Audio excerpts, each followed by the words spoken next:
जय माता दी। आज चौथा नवरात्र है। आप सभी को चैत्र मास के चौथे नवरात्रे की हार्दिक शुभकामनाएं। या देवी सर्वभूतेषु शांतिरूपेण संस्थिता नमस्तस्यै नमस्तस्यै नमस्तस्यै नमो नमः।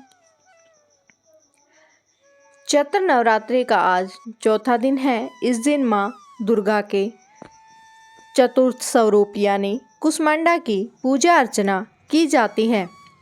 देवी कुष्मांडा अपने भक्तों के सभी दुख हरने वाली है और सदैव समृद्धि प्रदान करती है। देवी कुष्मांडा मुस्कुराती हुई देवी के नाम से भी विख्यात है। उनकी 8 भुजाएं हैं जिनमें विभिन्न प्रकार के अस्त्र शस्त्र धारण करती हैं, जैसे कि कमंडल, धनुष, बाण, गदा, कमल, अमृत माला, चक्र, कलश और कुष्मांडा शब्द 3 शब्दों से मिलकर बना हुआ है। इसमें कु शब्द का अर्थ है छोटा, उष्मा शब्द का अर्थ है गर्मी, अण शब्द का अर्थ है अंडा। परंतु कुष्मांडा देवी का यह नाम कैसे पड़ा और किस प्रकार उनकी उपासना की जानी चाहिए, इन सब प्रश्नों के उत्तर हम आज की वीडियो में देंगे। तो आइए चैत्र नवरात्रि के चतुर्थ दिन की कथा को प्रारंभ करते हैं। देवी कुष्मांडा से जुड़ी पौराणिक कथा। देवी दुर्गा से जुड़े एक पुराण में कहा गया है कि इस ब्रह्मांड की सृष्टि से पूर्व केवल अंधकार और उस समय देवी कुष्मांडा ने ही इस ब्रह्मांड की उत्पत्ति की जिसमें हम रहते हैं। लेकिन कुष्मांडा का निवास स्थान कहाँ पर है? कहते हैं कि सूर्य के मूल में देवी कुष्मांडा निवास करती है, या फिर ये कहें सूर्य में जो उष्मा और गर्मी पैदा होती है वो देवी कुष्मांडा ही है, जो सूर्य को दिशा प्रदान करती है। जब यह ब्रह्मांड नहीं था तो देवी कुष्मांडा ने अपनी शक्ति से एक छोटा अंड उत्पन्न किया था जो इस ब्रह्मांड में परिवर्तित हो गया। जब देवी कुष्मांडा ने इस ब्रह्मांड का निर्माण किया, सर्वप्रथम उन्होंने अपने 3 नेत्रों द्वारा 3 देवियों को प्रकट किया। इसके बाएं नेत्र में देवी महाकाली उत्पन्न हुई जो भयंकर रूप धारण किए हुए है। उनके दाएं नेत्र से मुस्कुराते हुए माँ सरस्वती प्रकट हुई। उनके तीसरे नेत्र से महादेवी लक्ष्मी का उदय हुआ। कहते हैं ये 3 देवी सबसे पहले जीवन स्वरूप थी।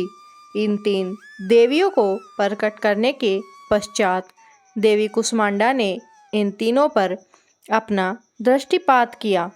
सबसे पहले महाकाली पर दृष्टिपात किया। उसे एक नर तथा मादा उत्पन्न हुए। नर का नाम हुआ शिव और उनके 5 मुख और 10 भुजाएं थी। जो मादा उत्पन्न हुई उनका नाम पड़ा देवी सरस्वती। उनका 1 मुख और 4 भुजाएं थीं। इसके बाद देवी कुष्मांडा ने अपनी दृष्टि देवी महालक्ष्मी पर डाली। उनसे भी एक नर और मादा उत्पन्न हुए। नर का नाम हुआ ब्रह्मा और उनकी 4 भुजाएं 4 सिर थे, और जो मादा उत्पन्न हुई उनका नाम लक्ष्मी, उनकी भी 4 भुजाएं और 1 सिर था। इसके पश्चात देवी कुष्मांडा ने अपनी दृष्टि महासरस्वती पर डाली। इसी क्रम में नर व मादा उत्पन्न हुए। नर का नाम विष्णु रखा गया और 1 सिर और 4 भुजाएं थीं। माता का भी 1 सिर और 4 भुजाएं थीं और उनका नाम शक्ति हुआ। इस प्रकार जैसे ही आप जानते हैं देवी लक्ष्मी ने विष्णु को अपने वर के रूप में चुना। शक्ति ने भगवान शिव से विवाह किया। देवी सरस्वती ब्रह्मा की अर्धांगिनी हुई। विवाह उपरांत तीनों दंपतियों ने इस ब्रह्मांड को जीवों से भर दिया। जब ब्रह्मांड में सृष्टि का कार्य पूर्ण हो गया तो देवी कुष्मांडा ने उन्हें पुनः अपने में समाहित कर लिया। इसके पश्चात देवी कुष्मांडा भी ऊष्मा से भरे गोले के रूप में विद्यमान हो गई, जो इस संपूर्ण ब्रह्मांड को गर्मी तथा ऊष्मा प्रदान करती है। तो ये थी पुराणों में वर्णित देवी कुष्मांडा की पौराणिक कथा। नवरात्रि के चौथे दिन कुष्मांडा की पूजा आराधना की जाती है। उनकी पूजा के लिए ब्रह्म मुहूर्त में उठकर स्नान इत्यादि से स्वच्छ होकर एक स्थान पर माता का विग्रह स्थापित करना चाहिए। इसके पश्चात शुद्ध जल और पंचामृत से स्नान करवाएं। इसके बाद माँ कुष्मांडा का स्मरण करके उनको धूप, गंध, अक्षत और लाल पुष्प, सूखे मेवे, सफ़ेद कुमड़ा, फल और सौभाग्य का सामान अर्पित करना चाहिए।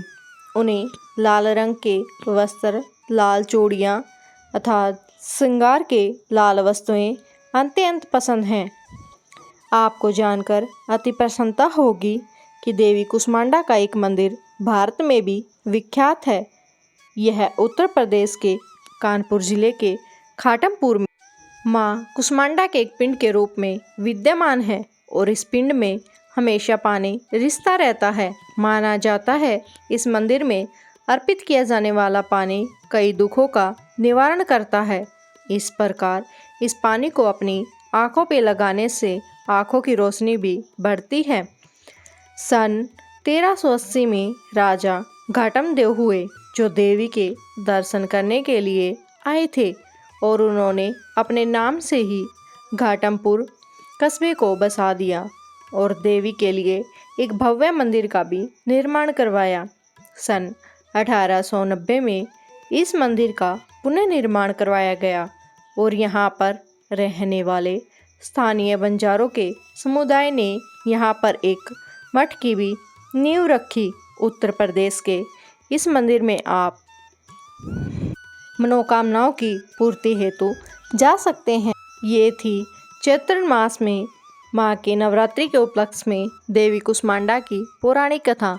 आपको कथा कैसी लगी कमेंट में ज़रूर बताएं और पहली बार हमारे चैनल पर आए हैं तो सब्सक्राइब करना न भूलें। जय माता दी। आज चौथा नवरात्र है। आप सभी को चैत्र मास के चौथे नवरात्र